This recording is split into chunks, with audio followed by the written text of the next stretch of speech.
أعوذ بالله من الشيطان الرجيم. بسم الله الرحمن الرحيم. يا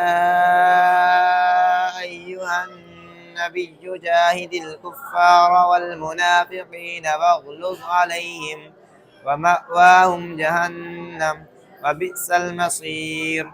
يحلفون بالله ما قالوا ولقد قالوا كلمة الكفر وكفروا بعد إسلامهم وهموا بما لم ينالوا وما نقموا إلا أن أغناهم الله ورسوله من فضله فإن يتوبوا يك خيرا لهم وإن يتولوا يعذبهم الله عذابا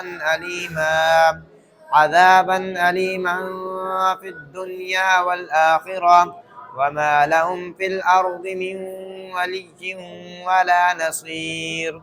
صدق الله العظيم.